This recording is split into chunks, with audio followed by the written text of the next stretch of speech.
David Benavidez scores a blistering sixth-round knockout over Zurdo Ramirez from the T-Mobile Arena in Las Vegas to claim the WBA WBO Unified Cruiserweight Championships of the world. Raucous crowd on Cinco de Mayo weekend.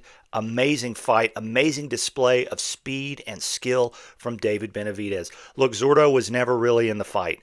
From the first round on, it was painfully obvious that the speed disparity was going to be the deciding factor in the fight. And it wasn't just about speed. Speed is, in a lot of ways, when it's done correctly, it is also power. And David Benavidez was able to prove that he could carry his power up from super middleweight and light heavyweight into the cruiserweight division.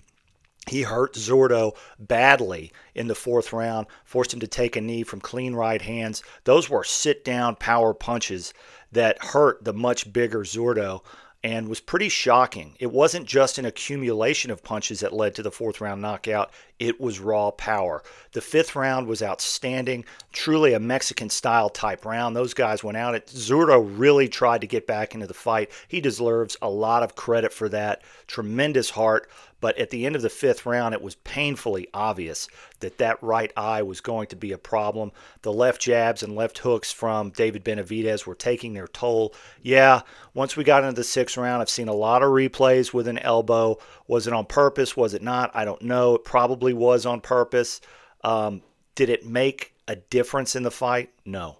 Zurdo was going to get knocked out. That eye was not going to last into the eighth, ninth round, no matter if there was an elbow or not. So Zurdo gets dropped in the sixth. He takes a knee after accumulation of damage on that eye. I suspect it's a broken orbital bone, although I haven't seen anything official yet put out.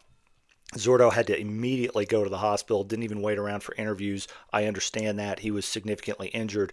When he was down on his knee, Thomas Taylor, he got to the count of 8, but then decided to wave it off. So it's technically a technical knockout, but what a performance from David Benavidez. He solidifies himself as a top 5 pound-for-pound fighter in the world right now, and he enters rarefied air as the only boxer to ever win titles at 168, 175, and 200. Let's talk about what is next for David Benavidez. These are my top 5 opponents. Obviously, I would love to see him fight Jai Opetaia to determine who is the best cruiserweight of this era, the post-Usyk cruiserweight era. Both guys undefeated, both guys massive punchers, speed advantage to Benavidez, power advantage probably to Jai Opetaia. The Zuffa signing of Jai Opetaia seriously complicates things. Hopefully they can somehow find a workaround with that. Turki Al-Sheikh, His Excellency, if you're listening, please make some phone calls. Let's get that fight made. It's one of the biggest fights in boxing south of heavyweight stuff, right? It really is. Let's do that, part of your Mexican card in September. That would be a tremendous fight.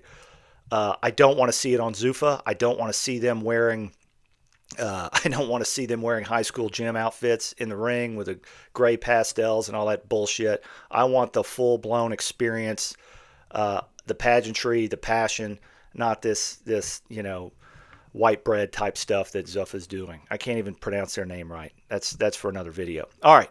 Number 2, who would I like to see him fight as the number 2 choice?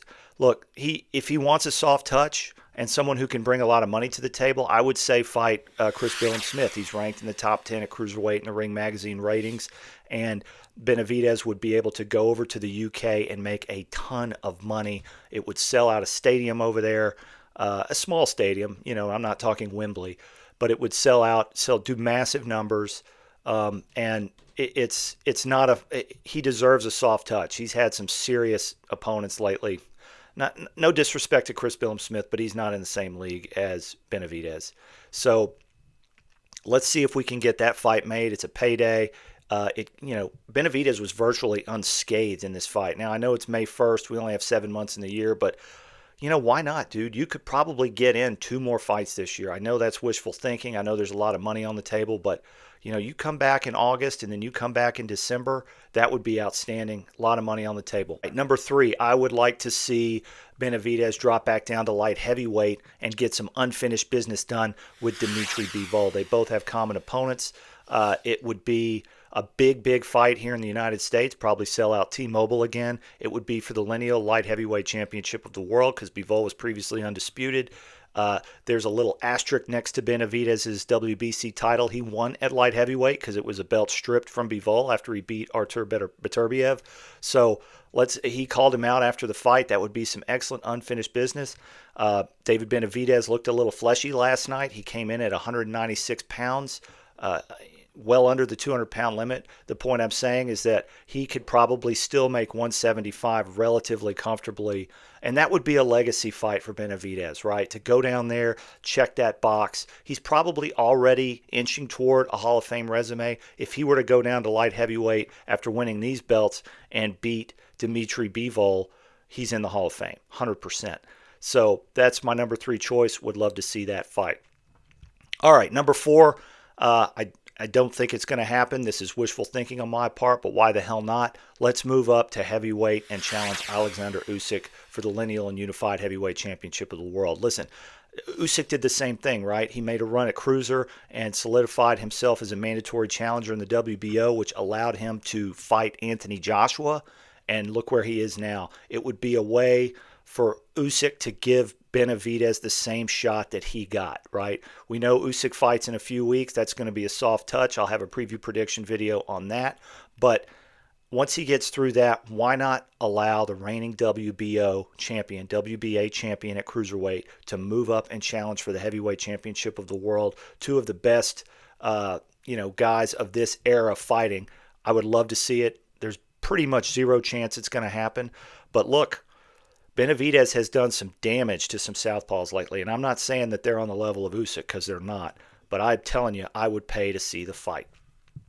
All right, and finally for my number 5 choice, next weekend we have Fabio Wardley versus Daniel Dubois for the WBO heavyweight title. Why not move up and challenge the winner of that fight? Even if you just go up for one fight and then drop back down to cruiser, I would love to see it. Both of those guys have flaws. Both of those guys don't have near the hand speed. They're not massive. They are bigger and stronger than Benavidez, but they're not super, this isn't Tyson Fury or Anthony Joshua big. Daniel Dubois is pretty big, but he's lumbering, he's slow.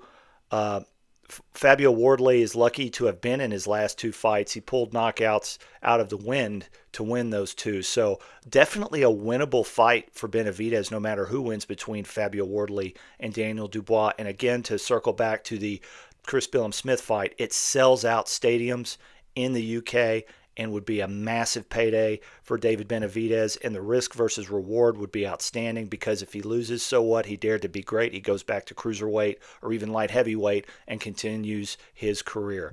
Those are the top 5 choices I have for his next opponents. Let me know who you'd like to see him fight and give me a follow on @BlueCollarBoxing on X. Thank you for watching. I'll see you on the next one.